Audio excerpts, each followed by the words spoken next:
was actually mandate and forces, and I have discussed mandate and forces up to the role and what modernization, transformation of armed forces, right?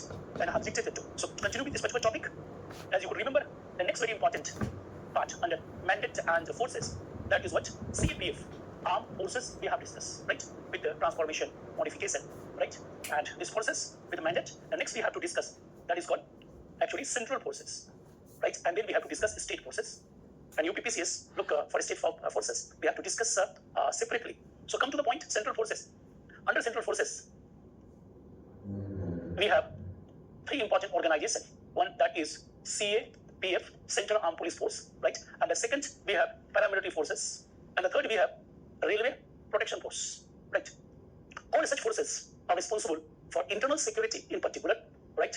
And national security in general. So come to the point, CAPF. Under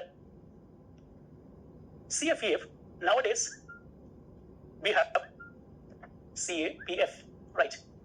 We have BSF, we have ITBP, Indo-Tibetan Border and Police, we have SSB, Seema Suraksha Bal, right? And under CAPF, we have Central Industrial Security Force, CISF. We have CRPF, that is what? Central Reserve Police Force. And then we have National Security Guard, NSG. So up to now, we have 6 forces, right? Look, out of 6 forces, as per mandate, BSF, look, ITBP and SSB, that is Seema Suraksha Bal, all are engaged in one particular work, or specialized in one particular work, that is called border management, and we have already discussed. So there is no need to repeat such work or their mandate. But beside this border surveillance and border management, right, they also do some other works. And some other works is not only applicable on 3 border forces, but those are also applicable on CISF and what CRPF and what National Security Guard. So first, we should consider the role of or mandate of CISF. What CISF and under CAPF? Look, CISF is particularly involved in internal security. In general circumstances, as its name or the nomenclature is quite clear, and look, Central Industrial Security Force. It was set up in 1960s, right, decade, and the purpose was to protect PSU's assets and properties, right? Because that was the age of nationalization, and the government has taken main or most important role for growth and development. And for that purpose, look, there was actually large number of public sector and undertakings, and they had actually properties of millions of rupees, right? In such circumstances, the protection was very much needed. But in course of time, because of liberalization, privatization, and globalization, finally, most of the units of public sectors are either disinvested, or closed. And most important role today for the development of industries has been given to private sector. So nowadays, CISF, in change circumstances, or after planning era or during LPG era, it's concerned to protect critical infrastructure. And the critical infrastructure which is being protected by CISF, that is ports. And we have large number of major ports and minor ports. As per Constitution of India, major ports are the subject of central government, whereas minor ports are subject of a state government, state list. So CISF actually provides a valuable service to protect port and then airports. The second critical infrastructure is what airports. And then we have hydropower, we have what nuclear power station, we have what thermal power station. So all power generation stations, right, are the subject of what protection. Right. Similarly, they protect our ISRO and its establishment, Bhabha Atomic Research Center, and several other and actually units. So these are actually public sector undertakings in the name of critical infrastructure, subject of CISF mandate, and CISF doing this. Right. Then we have CRPF. Perhaps CRPF is most important central force in the name of internal security, and we can say CISF is actually backbone of internal security, Central Reserve Police Force. So as per our constitution, law and order is a subject of a state, is a clear subject of a state. But a state or a state's not every time capable to use its police to maintain law and order. So in such adverse circumstances, center has power to extend the service of CRPF to make peace, right, or to keep peace. Means it is peacekeeping, peacemaking force within India, right?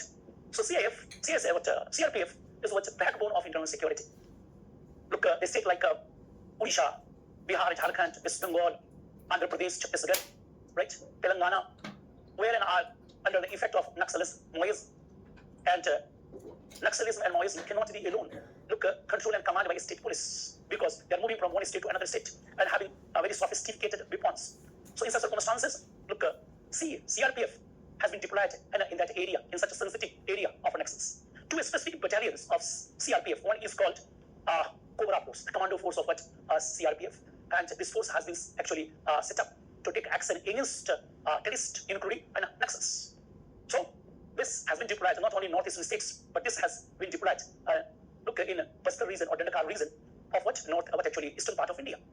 Similarly, recently, Bastaria battalion of CRPF has been actually set up. Look, in this battalion, Jawans of CRPF, especially selected from Bastar region, because they know the geography, demography, ethnicity, local languages, hideouts, everything. And this way, they can actually take Naxals in very effective manner. And we have got good success. So look, this is one of the works of mandates of CRPF.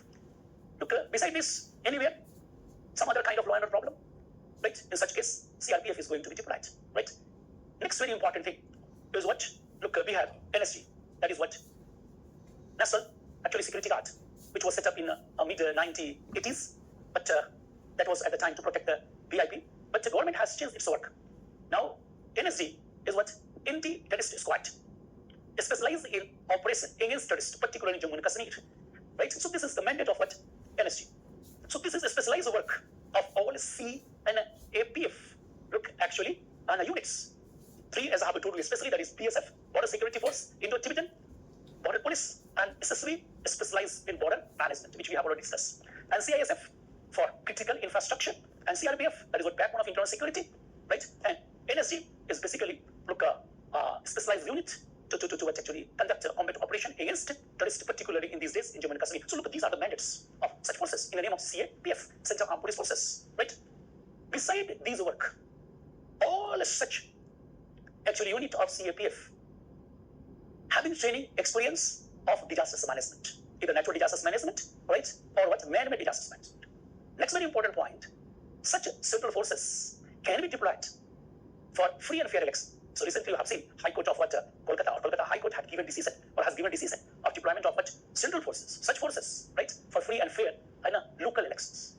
Because in West Bengal, conducting free and fair election either of Lok Sabha, Vidhan Sabha or local self-government is really very difficult because of inactive role played by the individual departments of government to conduct free and fair elections. So because of such inability, that decision has been taken by Kolkata High Court and that was accepted by Supreme Court. So that is a very important point. So disasters management, free and fair elections, VIP, security. Some of them can be deployed on a special duty of VIP security. So that is another very important point. They can be used even in peacemaking, right? Work outside India under the banner of UNO Security Council. So this is another work. Look, they are directly also involved in development work. That is roadways, right? Bridges, all such kinds of infrastructure they have developed, and those are not only used by this force or these CAPF units alone, but India or Indians across. So that is a very important point. And this way, they are playing very significant role, right, in our internal security. That's the point. So this is one part of central forces. The other part of central forces is paramilitary force, right? And this is very much in news. Paramilitary force, since Paramilitary Force 2011 Act, they are different from CAPF, but even well-educated individuals, you will see they are using the word paramilitary forces for all Central Armed Police Forces.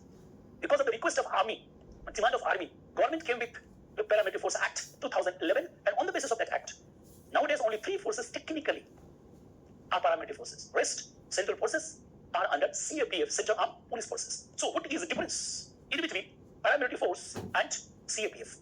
Now, the paramilitary force are the central forces which work under command of military. And the head of paramilitary forces, the individual, and from military having a rank equivalent to Lieutenant, right, General. Lieutenant General. So individual, Lieutenant General rank and is going to command, right, paramilitary forces. Whereas CAPF and all 6 forces are not working under the command of military directly, or their head is not military officer. The head of CAPF is a senior IPS official, and the unit or the force has to work as per his or her command. So this is the basic difference. So look, we have 3 paramilitary forces nowadays. the most important today, which is the news, is what National Frontier Force.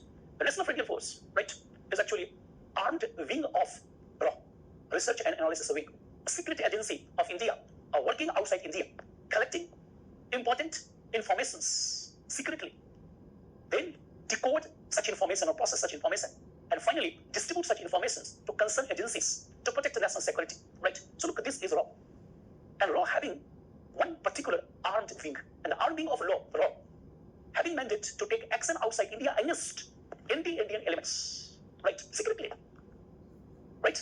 And look, this is today news, because not you and me is going to consider, but look, a country like Pakistan, China, Canada, blaming UK, their experts blaming RAW has conducted, look, operation against anti-Indian terrorist or terrorist organization, and using National Frontier Force armed wing, and killed what Khalistan top leaders or commander, look, and Laskar-e Taiba, Jaise Muhammad, and look, commander in what Pakistan, in Karachi, in Lahore, and in UK, in what Canada recently, right?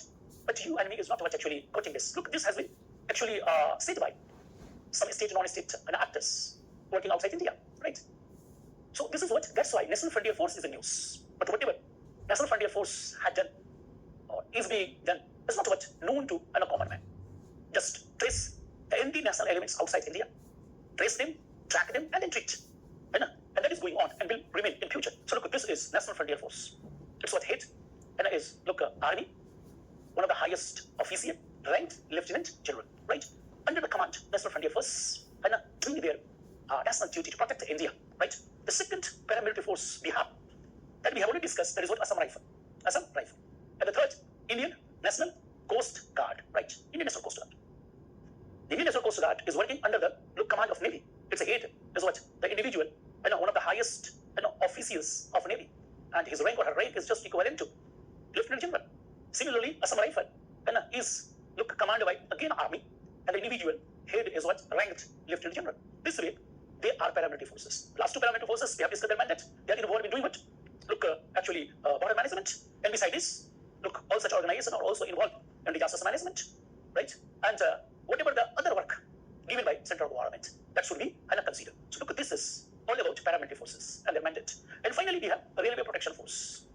Railway, as you know, largest public sector look, undertaking of India, and having huge assets, right? And the second, running every day, look, thousands of what? Different types of what? Trains. So train in India is nothing but arteries and veins of what? Indian nation. So as without arteries and veins, an individual is not going to survive. So sustainability of India, politically, economically, socially, even now environmentally, is not possible without such arteries and veins that is called railway. The largest network, public undertaking, one of the largest in the world, perhaps largest, right? Look, this for actually protecting a railway property or assets and regulating smooth running of railway, either what passenger or freight trains. Look, the responsibility has been given to Railway Protection Force. So RPF is what a really very important unit for internal security, because it is going to secure what? It is going to secure railway property assets on one hand and allow a smooth, look, function of passenger and what? Look, goods trains across India, right? So look, this is what Railway Protection Force. The mandate with the Railway Protection Force is quite unique. The only force having all three mandatory powers. The first, it has right to arrest, it has right to prosecute, and the above all, it has right to punish. So only such police in India having the power to arrest, power to prosecute, and power to punish. And this make Railway Protection Force much empowered, considering the what? Look, responsibility, accountability of this particular force. So look, this is all about our what? Central forces, right? And their mandate. Yes, please start. So change your paragraph. After discussing what or giving dictation of what armed forces, now we are going to consider CAPF, paramilitary force, and what? Look, Railway Protection Force. Start. Other than armed forces or Indian military or defense force, we have central forces like CAPF, paramilitary forces, and Railway Protection Forces. As a forces having mandate for internal security in particular. CAPF includes BSF, SSV, ITBP are specialized in border management in particular, whereas Industrial Security Force is providing security to critical infrastructure,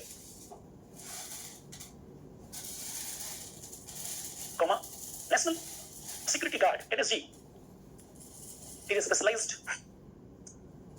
in anti-terrorist combat operation,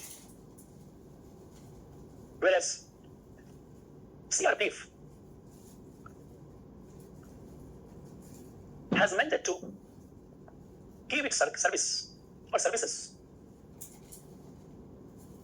to such a state or states where the state police is not capable to maintain law and order.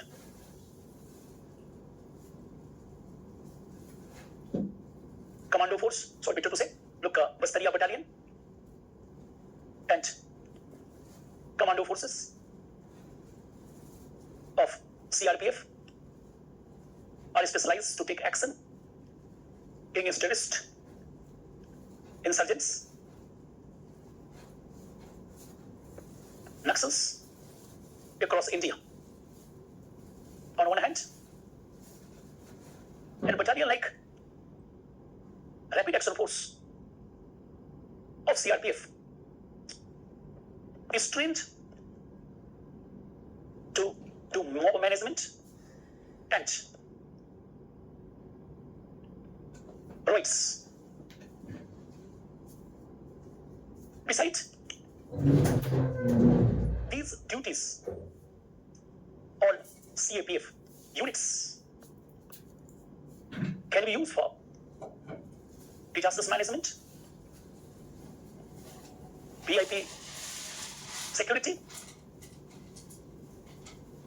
peacekeeping, peacemaking force outside India, and to conduct free and fair election. As far as paramilitary forces are concerned, their head, unlike CAPF, is military personnel of rank equivalent to Lieutenant General, and they are bound to work under his or her command as per Paramilitary Force Act 2011. National Frontier Force, an armed view of RAW, enjoying a mandate or having mandate to conduct combat operation outside India to uproot or eliminate or neutralize anti-Indian elements, is followed by Assam Rifle and Indian National Coast Guard, which are engaged in border management, in particular disaster management, conducting free and fair election, playing the role in development on the other hand. Finally, Railway Protection Force, perhaps most empowered unit under the banner of Central Forces, having mandate to arrest, prosecute, and punish the individual responsible to disturb, destruct, destabilize railway assets or property, or smooth function of passenger or freight trains across India. Look, so this is what actually the second very important aspect. Now, the third part of our discussion, that is state force. So, whenever I discuss a state force, according to place, I select what? The state. So here, I have to discuss the state force. And there is also part of what? Law and order of Uttar Pradesh. With civil defense, you have to read it specifically. So that become very important. That become very important. So, law and order and civil defense, that is backbone of Uttar Pradesh internal security. Right? Whatever the forces we have studied, such forces are central forces. Right? And their service is extended across India, either for internal security or external security in the name of national security.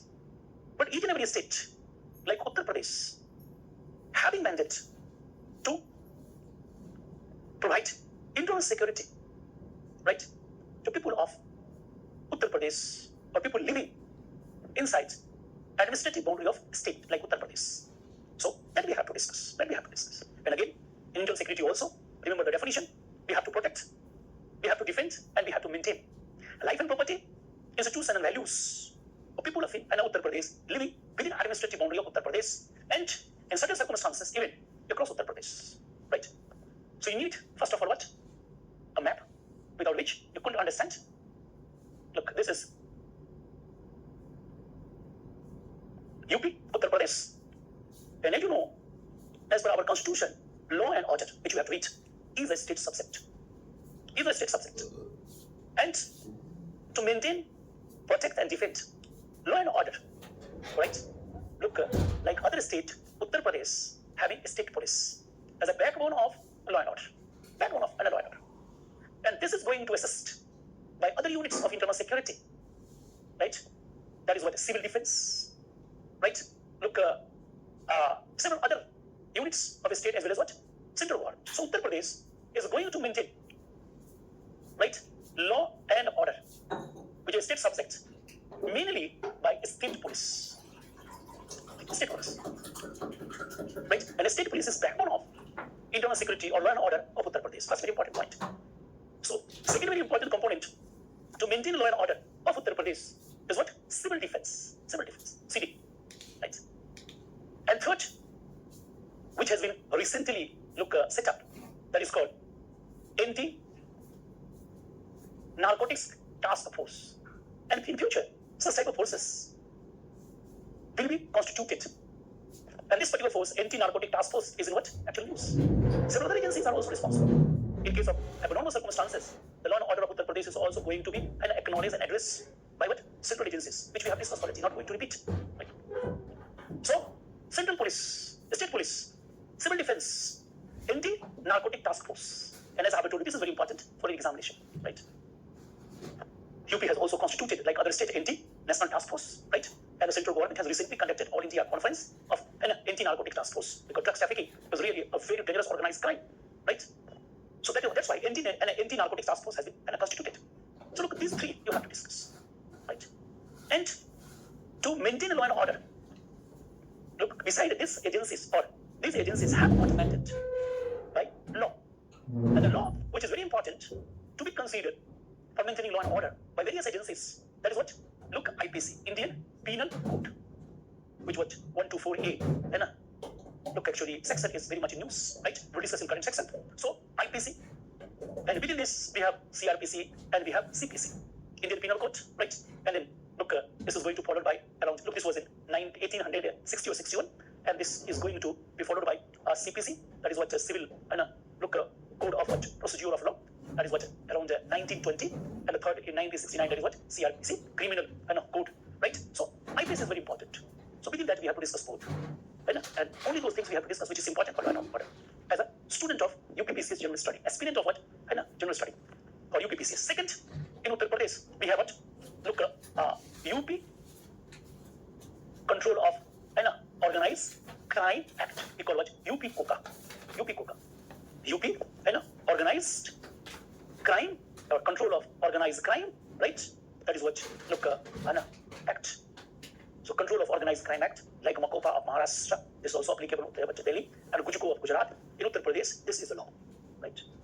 And there are other acts in UP, including what? Gunda Act, like look, Haryana Act, all such acts are there.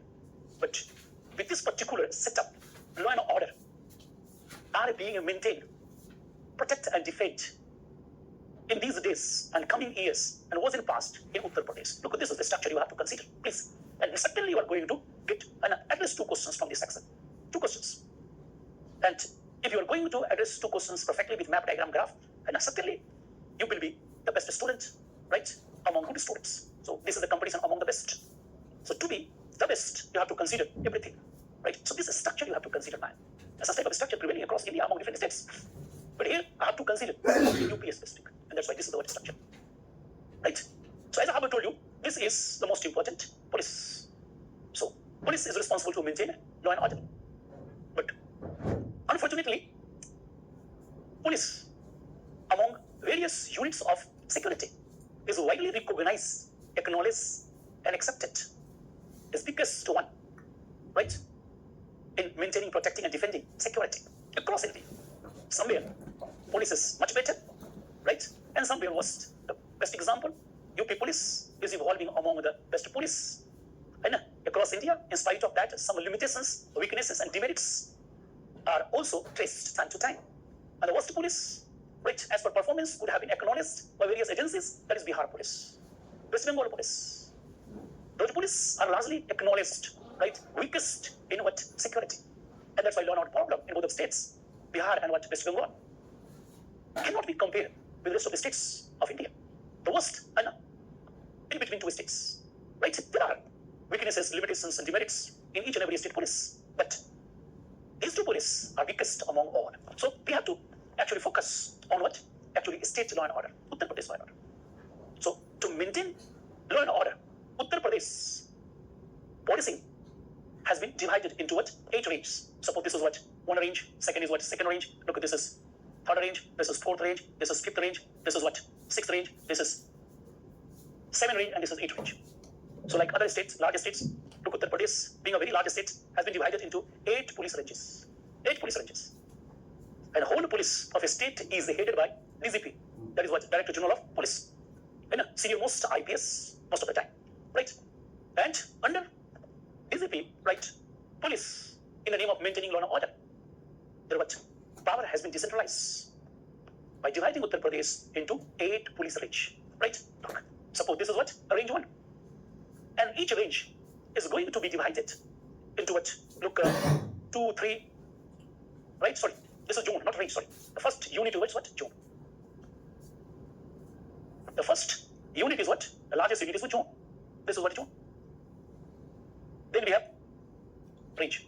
So there are what? 8 zones. 8 zones. And each zone is going to be headed by a DGP, right? And this is not with what? State of what? Rajasthan, right?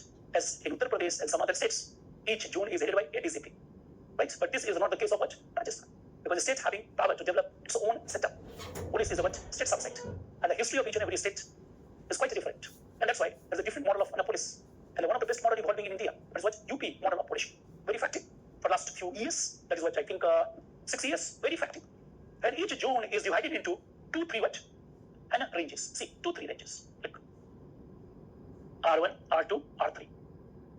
And each range is going to be headed by ID. If the size of range is larger, if the size of range is smaller, that is going to be headed by PIC, right? So look, this is what? Range. So zone is divided into range, 2, 3 ranges.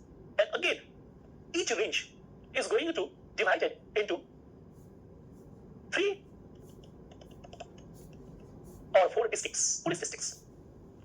And each district is going to be headed by Superintendent of Police, Senior IPS, Superintendent of what? Police SP. In case of non-police commissionerate system, right?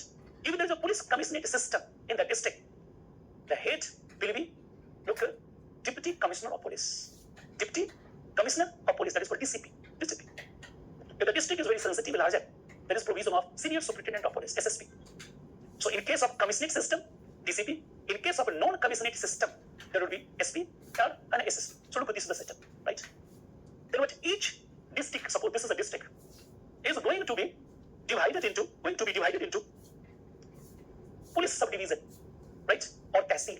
Suppose here, and 3 tehsil, right? each and every tehsil is going to be headed by DYSP, Deputy Superintendent of Police. And he or she is coming from state services, not from central services, as in the case of IPS. That is what All India Service, right? But DYSP in Uttar Pradesh is what state service.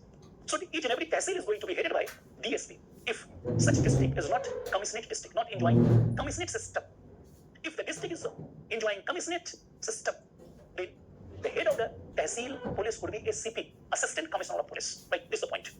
Assistant Commissioner of Police.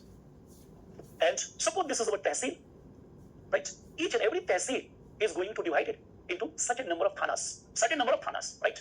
Thana 1, right? Thana 2, Thana 3, Thana 4, right? If the thana is what? Larger, the head of the thana would be what? Look, Bada Daroga, or that is called Inspector of Police. If the thana is smaller in size, in the case, that would be Chota Daroga, that was Sub-Inspector, right? But this nomenclature only when the district is what? Non-commissionate police district. If the district is what? Commissionate one, the head of the thana having a different nomenclature, that is called SHO. SHO, Station Headquarter Official, right? Then each and every thana, suppose this is a thana, right? Somewhere in Uttar Pradesh, each and every thana is going to divide it into chowki. We call it in English pickets, police pickets, right? And each and every picket is going to be controlled, commanded, or headed by a responsible senior and a constable. Generally used to be head constable. Because this is the structure of police administration of Uttar Pradesh. And almost same structure with different nomenclature you can see among different states of India. And that's why this is called backbone of what internal security of a state or law and order. Because this is the police, and locally available. But people living in mohallas and what villages, whatever the other security personnel, they are far away from the scene of what crime, scene of what disasters, and a scene of what accident. So that's why a state police is not only backbone of law and order, also what backbone of internal security. And Uttar Pradesh having such a structure, right? Now, what is a commissionate system and what is not commissionate system? A simple normal police system.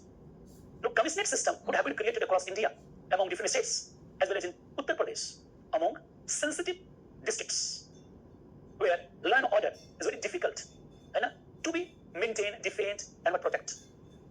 Among those districts where law and order and development is taking place hand in hand, right? So because of such a reason, districts like Banaras, Prayagraj, Lucknow, Ghaziabad, Noida, or Gautam Budh Nagar, and also districts have been considered under commissionate system.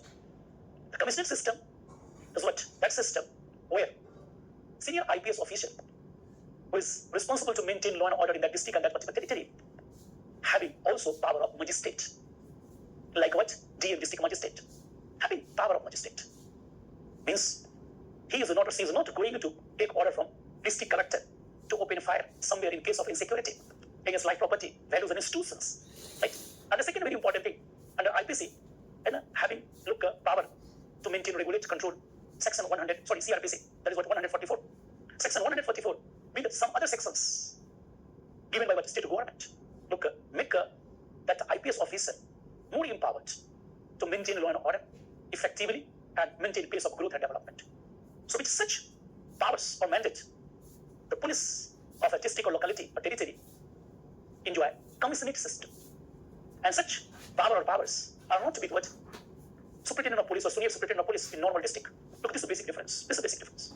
And this way, Uttar Pradesh police is doing its duty, right?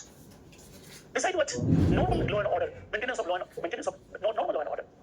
Look, police, Uttar Pradesh police, like other police, is doing prosecution of the individual who has been found, guilty according to police or otherwise violation of law and laws. So police is also prosecution agency, right? The next very important thing police is doing by its different wings. Uttar Pradesh police having different wings. One of the very important wing is what? ATS, Anti-Terrorist Squad, right?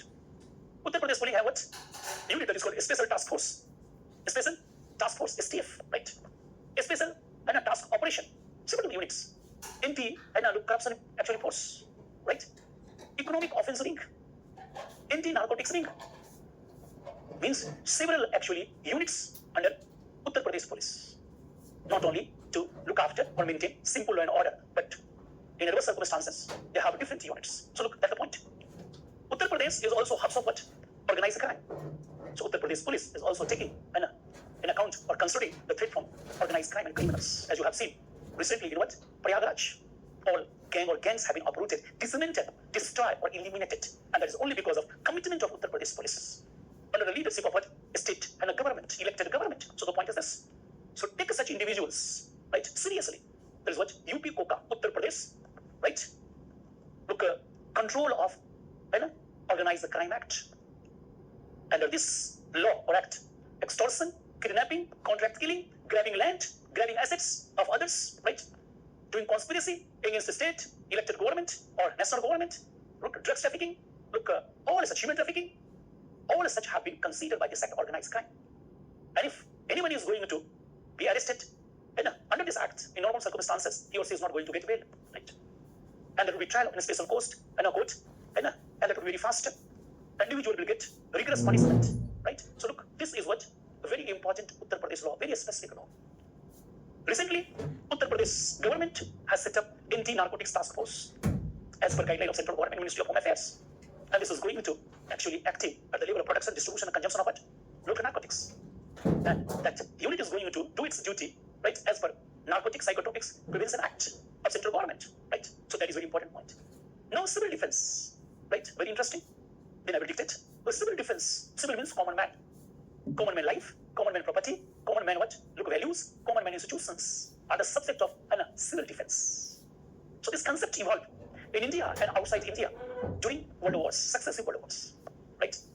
Because not always police, paramilitary force, central armed police forces, or look, military are going to maintain, protect, and defend life and property, valued and institutions of Indians, right? Therefore, during wartime, during emergency, during adverse situation, during what man-made or natural disasters, the individuals who are committed for nation and humanity must be active. And to make them active, to protect the life, property, institution, and values of common man, there should be a volunteer organization, right? And such a volunteer organization, right, which is capable and committed to protect life and property, institution, and values of people of India in general, and in case of Uttar Pradesh, people of Uttar Pradesh, right? That is called what? Civil defense. And this is volunteer organizers. The volunteer organizers, very committed organizers. In India, after independence, it came into practice during 1962 war under the Act of National Defense Act or Defense of National Act 1962. But it got a statutory status, right, by the act called Civil Defense Act 1968, right? And this became universal across the states, right? In 2009, an amendment has been done in Civil Defense Act, and by that act, civil defense, a volunteer organization, a statutory organization, right, get another mandate, and that mandate is what? Playing very constructive role during disasters, either man-made disasters or what? Natural disasters, right? In Uttar Pradesh, nowadays, all 75 districts have civil defense unit, right? And the total units, considering the what? Look, number of cities or towns in Uttar Pradesh are 750 across, or approximately 750. So in all districts, right, whatever the towns and cities, each and every is enjoying civil defense unit. And the purpose to set up civil defense across Uttar Pradesh or across 750 look, towns located across 75 districts of Uttar Pradesh is quite clear, right? To protect what? The life of individual, protect the what? Property, assets of individual, right? And look, make morale of individual very high. At the time of what?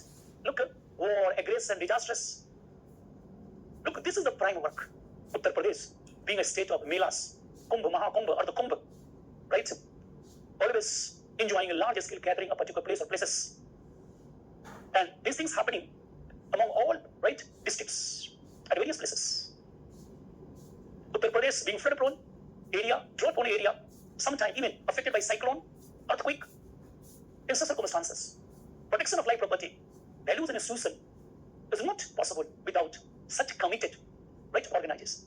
Civil defense, like other part of India or different countries in Uttar Pradesh too, largely providing non-combat operation, right? That is what? Before disasters, during disasters, and after disasters. As per, look, amendment, as I have told you, Civil Defense Act in 2009. Now, civil defense is largely playing its valuable role before disasters, during disasters, and after disasters, right? So that life and property, institutions, and values can be protected, right? Like other part of India and world, Uttar Pradesh also experiencing adverse effect of climate change. Right? Look, recently Uttar Pradesh, like other part of India and world, has faced what? Look, adverse effect of COVID-19, that is what? Man-made disasters. And that's why, considering the past experiences, right? Present what? Circumstances and future challenges, such volunteer but statutory organization in the name of civil defense is really very important to maintain internal security, right? By providing the service of rescue, mitigation, protection, right? Construction, everything. Such organizations, which has been developed by Uttar Pradesh, largely what? Providing non-combat operation or services in most of the circumstances, right? Giving huge employment to youth of Uttar Pradesh and giving him or her or they look modern training considering the future challenges. In future, there may be nuclear attack. Look, in future, there may be what? Biological attack, chemical weapons attack, beside disasters.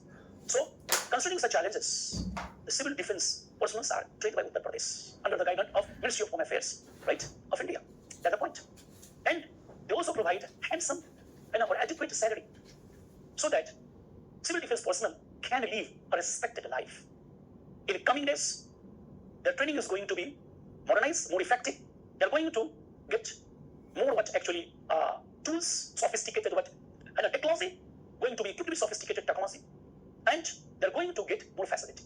So civil defense is emerging like Uttar Pradesh police system, and that's very important considering the size and demography and the challenges of Uttar Pradesh. Right, that's it. Okay, so please take the dictation, and then we will discuss what police reform. That is very important, going to be asked how the police having such limitations and how this is going to overcome. Yes, please. Uttar Pradesh law and order, as per constitution, being a state subject, in normal circumstances, is primary responsibility, accountability of a state police under elected government has divided Uttar Pradesh among 8 zones under DGP of Uttar Pradesh. Each zone is headed by a DGP and divided into police ranges, where each range, in case of a large size, is headed by IG, and in case of a small size, it is headed by DIs.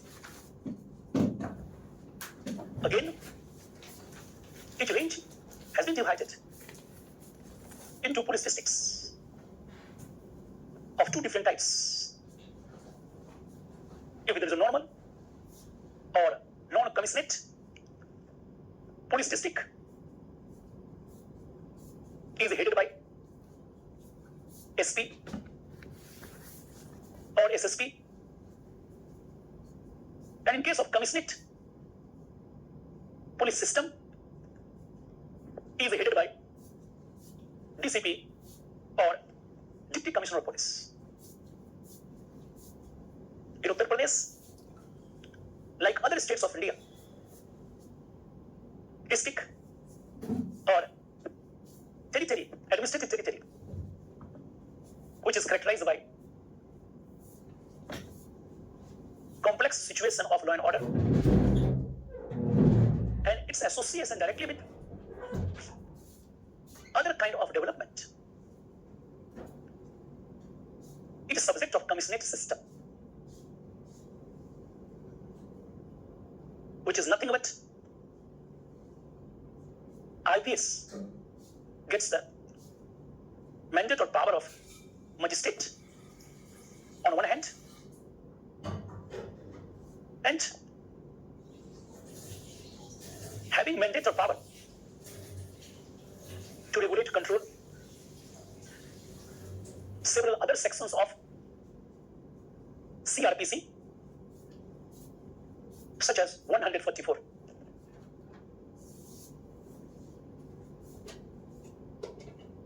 Each district of either types is further divided into tehsil, thanas, and pickets, which are headed by DSP or SCP, inspector or SHO, and a senior constable, respectively. Uttar Pradesh government has also set up specialized police wings such as Anti-Terrorist Force ATS, Anti-Terrorist ATF Force, Special Task Force STF, Economic Offense Wing,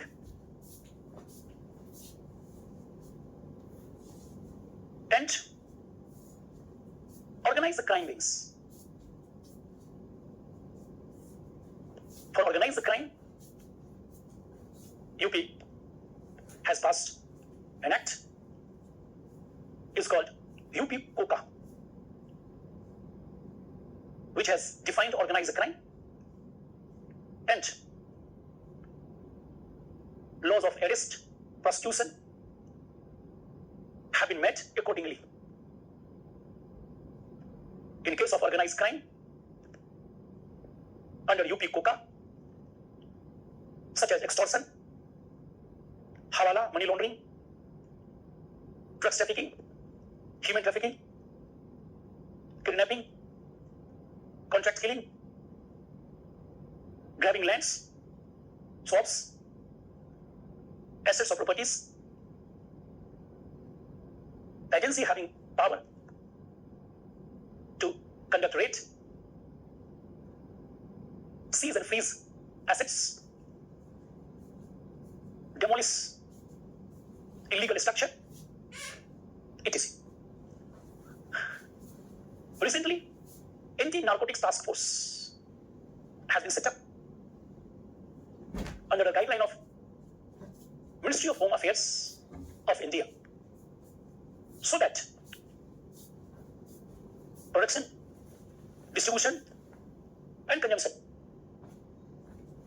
of drugs which are banned under Central Narcotic Psychotropics Substance Prevention Act can be prevented to protect the future of youth in particular.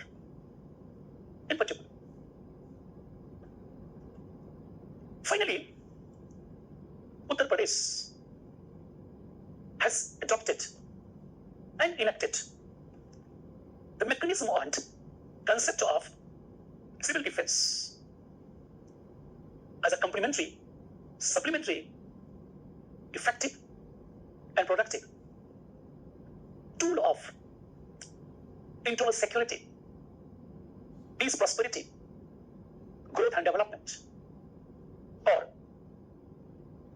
to maintain, protect, and defend life and property, institution, and values of people of Uttar Pradesh across Uttar Pradesh. A volunteer organization would have been evolved during World Wars. In 1962, National Defense Act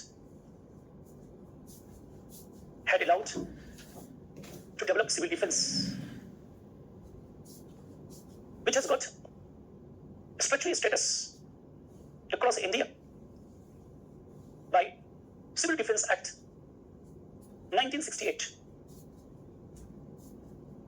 has got a new mandate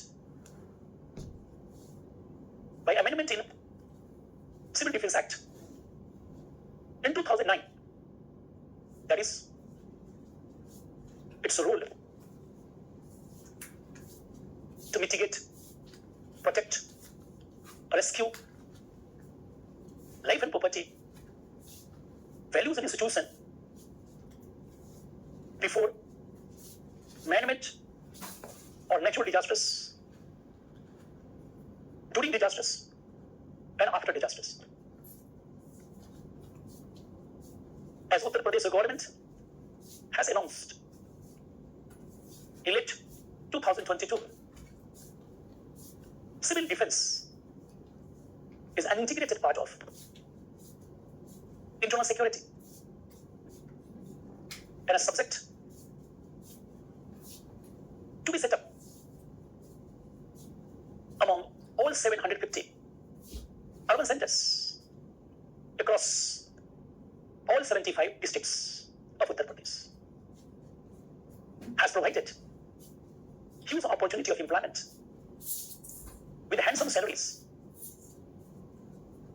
modern facilities, and advanced training,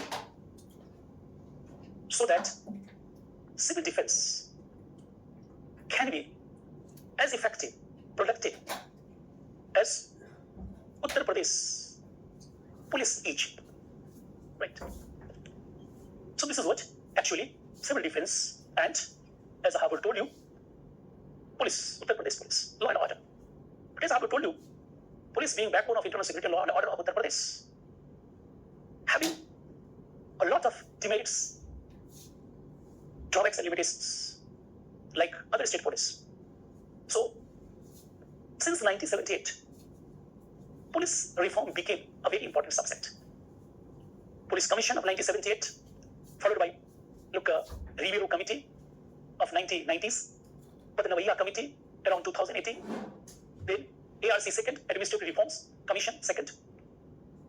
All have recommended present drastic reform and in police across India, across all sub states. Because India became independent, the police structure, mentality, aptitude of police remained just like colonial era. And because of this, police was and is being abused and misused by state government in particular against their opposition. And police themselves responsible to exploit common man, has not provided justice to poor section of society. Police evolved as a what? A state exploitation unit, or a unit of injustice, right? Besides this, police has been blamed, playing corruption at all levels. Either it is what? Selection, appointment, transfer, posting. And because of this, this evolved as a what? Ineffective or destructive for law and order or internal security. Right? Most of the police personnel have been found physically unfit or mentally unfit or unfit by both. And that could have been possible because they have not got proper training. Look, they have not been selected and appointed by free, fair practices. Right? So because of what such image of police, common man, having fear, insecurity against police, and police has lost credibility at large scale. Look, all these things have been considered by Supreme Court, right? And all such things came in Supreme Court under a case, historic case, that is Prakash Singh versus Union, right? Look. So Supreme Court has considered several actually provisions or recommendation of commission and committee of past. And under this case, Supreme Court came across several demerits and limitations or drawbacks of state police, as I have stated. So under this particular historic case, Supreme Court has given judgment. The whole judgment for civil services, I have divided all of them among what? 6 major headings, 6 points, so that you could even remember easily. And whatever 150 words, 250 words, or otherwise you can give the best possible answer.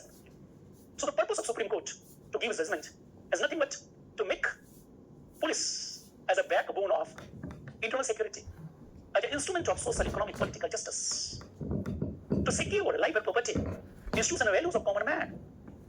And that is not possible without drastic change in its structure, function, responsibility, and accountability. So all 6 points, one by one, I am going to consider. The Supreme Court has recommended. And look, there must be a commission, a state police commission, and across each and every state, and central police commission at central level. Look, central has been blamed to do deployment of central forces among states against the what? Look, wish of states, or by violating the concept of federalism So if there would be union or central police commission that will decide of deployment of the police, central and police or central forces across the border as per merit of the situation among state or states. Look, this is the point. But the most important thing is what? State police commission. State police commission must be set up by state, and that would be autonomous and statutory, headed by senior IPS officer and responsible to develop blueprint of police, state police. Means program and policies of what? State must be developed by state police commission. Right? Also, right? How the selection is going to be happen, what should be the criteria of promotion and what transfer posting, everything. What facility should be given, what should be the pay scale, right? How police should work, and to maintain law and order, do prosecution, and a special work. So all would be in form of policy, short-term, long-term policy that would be developed by state police commission without interference of what? And outside, right? And this is going to be implemented by state police commission across the states, and finally amended as per need and requirement. State police commission has power, or has mandate to do amendment. Look, this is what the first recommendation.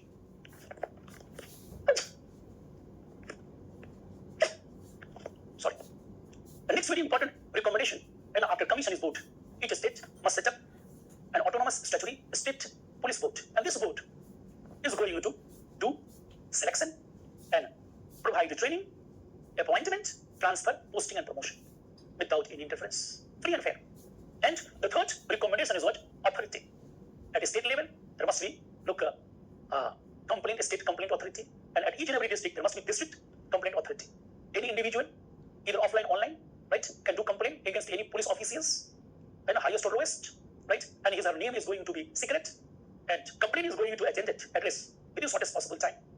And if complaint is what correct or found correct, in verification, what legal action as per law would be taken against such police officers. So commission, board, and what authority. Then silly.